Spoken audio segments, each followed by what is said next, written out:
If you've ever started or wanted to build a Stratocaster body, stay with me. This is the fourth and last part of this guide, and where I go back to show all the mishaps which were originally edited out, but from which we can surely learn. There are also a few tips and tricks I may have missed before, so stick around. Let's see how not to build a Stratocaster body.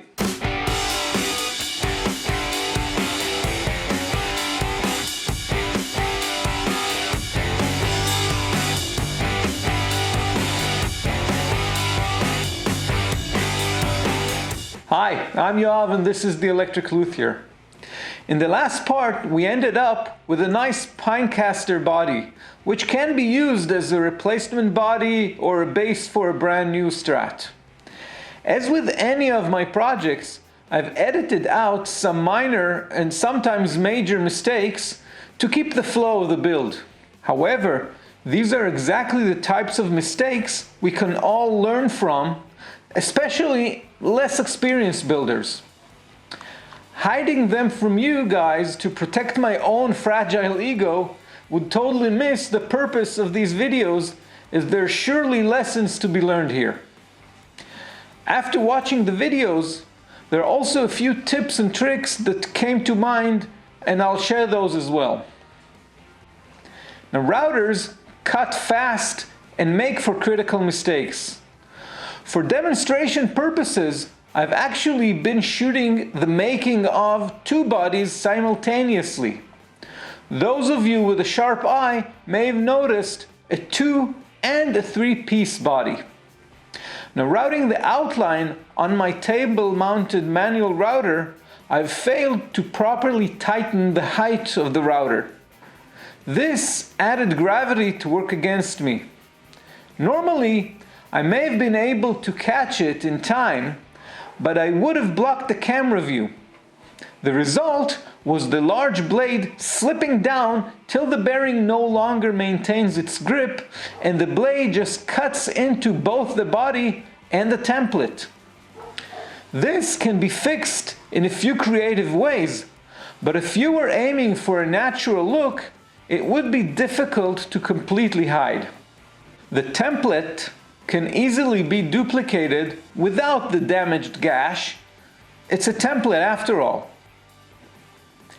The next router-related mishap has to do with a simple measuring error.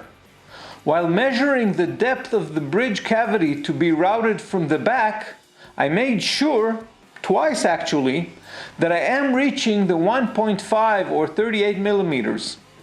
What I failed to take into account is that my overall thickness has already dropped to just under 40 millimeters after my planing. This left me with a paper-thin top at the back side of the bridge. Fixing it, if you wish, will involve gluing a thin piece below the surface from the back to reach the desired thickness. However, if your body is thinner than Fender specs, the tremolo bridge may not fit properly. There's a bit of a play there, but if this is the case for you, do make sure to check the bridge and the tremolo block thickness before you begin. While these two mistakes may mean death to a body if you're going for perfection, others can either be seen as minor or will just make you work harder than necessary. When pre-drilling before routing, it's better to slightly under-drill while measuring from the tip of the drill and not the blades. This way, the router will leave a totally smooth bottom to the cavity. Miscalculating will result in leftover marks from the drill. If you're using the popular butterfly drill, take into account that the pointy tip is relatively longer and more wood will be left for the router to remove. You should also remember that it leaves rougher edges, so you should stay away from the edges of the cavities and again, let the router take care of it. You often find places that for some reason or other need a bit more filling. A common technique among luthiers, and one that maintains the natural look of the wood, is a mixture of fine sanding dust with carpenter's glue. The filling of larger cracks tends to shrink a little, and sometimes a second fill needs to be applied. Trying to avoid the second filling, I've laid a slightly too thick a layer. Even though I let it cure for over 48 hours, I miscalculated the effort I would need to sand it down. The problem with the carpenter's glue is that when it's sanded, it heats up and becomes a bit elastic. The solution is to scrape the majority of the excess material and just sand the very last bit. The end result here was fine, but I did spend way too much time on it. Before I get to a few extra tips, please take a moment and subscribe below, hit the bell to get notified when a new video comes out, and feel free to visit my website, theelectricluthier.com, with much more information on guitar building. Now, a sharp drill is great, but will easily scratch or scrape your body.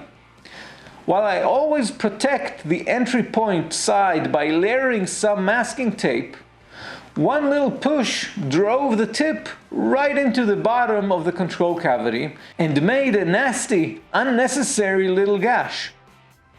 Slower and more deliberate motion would have helped avoid this one. I am a fan of templates, and I do like the 3/8 inch or 10 millimeter templates, or sometimes even the thinner ones. They are easy to handle and work great. However, a thicker template will give you a bit more flexibility when it comes to routing depth. And I'll demonstrate this after I also mention the complementary tool, which is the router bit, or more accurately, the number of bearings on it. A short bit, and I'm talking about a flush trim bit here, can be extended with a second or even a third bearing. This will not extend the cutting, but will extend the reach and stability. Now, this is not critical when you have all the bits you need, but if you have just a few, you can make them go a long way. Combine that with a thicker template, and you may be able to do all your routing with one short bit and a couple of extra bearings. I wanted to keep this one short and to the point. I do hope these tidbits will actually help some of you avoid these silly pitfalls on the way to building your own guitars. There are always new and exciting ways to make mistakes.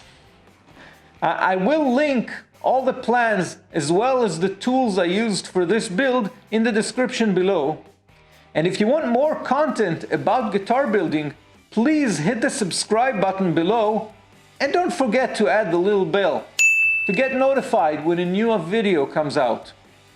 You can also get much more information on my website, theelectricluthier.com. And until next time, go on, build a guitar!